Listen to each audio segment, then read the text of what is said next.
Hi! Hello! Good morning. ఈరోజు ఇంకొక వ్లాగ్‌తో మీ ముందుకొచ్చేసాను.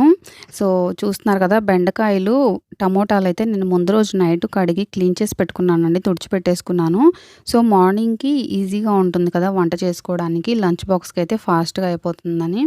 Next వచ్చేసి చిక్కుడుగాయలు, వెజిటబుల్స్ తీసుకొచ్చాను. చిక్కుడుగాయలు, గోరు చిక్కుడుగాయలు ఉంటే అవి కూడా వాటర్‌లో వేసేసి బాగా క్లీన్ చేసి, తుడిచిన తర్వాత ఒలిచిపెట్టేసుకున్నానండి.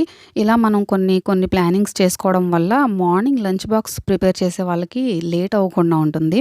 సో, నేను ఇలా ప్లానింగ్స్ చేస్తూ ఉంటాను.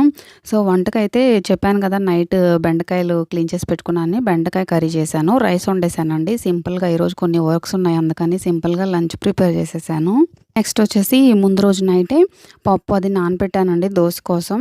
సో, అదైతే మిక్సీ చేసేస్తున్నాను. ఇంకా గ్రైండ్ చేసేసాను. పిండి రెడీ అయిపోయింది. సో, ఒక బౌల్‌లో అయితే ఫుల్‌గా వచ్చేసింది. అందుకని 2 బౌల్‌లోకి ట్రాన్స్‌ఫర్ చేసేసాను. సో, మీరు కూడా వచ్చేయండి. డీమార్ట్‌కెళ్ళిపోదాం.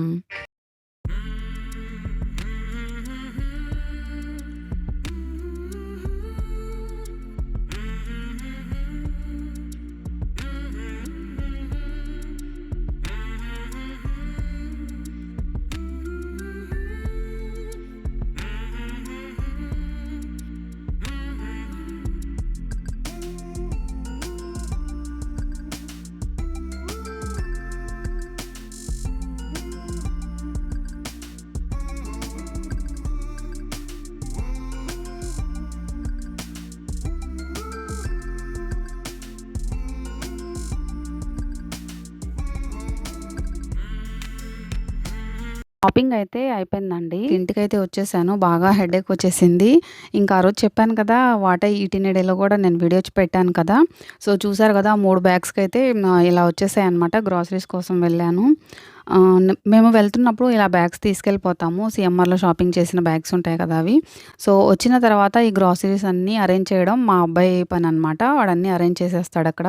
షోకేస్ కనిపిస్తుంది కదా! సో, అందులో లాస్ట్ అరలో అయితే పెట్టేస్తామనమాట ఇవన్నీ. ఇలాంటి పనులన్నీ మనం చిన్నప్పటి నుంచి పిల్లలకి అలవాటు చేయాలండి. మనతో పాటే చేయిస్తూ ఉంటే వాళ్ళు కూడా నేర్చుకుంటారు. మా అబ్బాయి ఇలాంటివన్నీ చేస్తూ ఉంటాడండి. అంటే గిన్నెలు అవి కడుగుతుంటాం కదా! కడిగినప్పుడు ఆ గిన్నెలు కడుగుతున్నప్పుడు సింక్ దగ్గర నుంచి తీసుకెళ్ళి ఆ బుట్టలో పెట్టేస్తాడు. ఆ తర్వాత అవన్నీ ఆరిపోయిన తర్వాత మళ్ళీ ఎక్కడో అక్కడ ప్లేస్ చేసేస్తాడనమాట. సో, ఇలాంటి చిన్న చిన్న పనులైతే నేను అలవాటు చేశాను. చేస్తూ ఉంటాడు. మనం చిన్నప్పటి నుంచి చెప్పకుండా పెద్దయిన తర్వాత సడెన్‌గా నువ్వు చేయట్లేదు అంటే ఎలా చేస్తారు చెప్పండి వాళ్ళు. మనం ఇప్పటి నుంచే అలవాటు చేయాలి. ఇంకా ఇదండి ఈ వ్లాగ్ అయితే మీకు నచ్చింది అనుకుంటున్నాను. వీడియో నచ్చితే వీడియోని లైక్ చేయండి. చూసారు కదా! మా అబ్బాయి అంతా సర్దేశాడండి ఇక్కడ గ్రోసరీస్ అయితే. Thank you so much.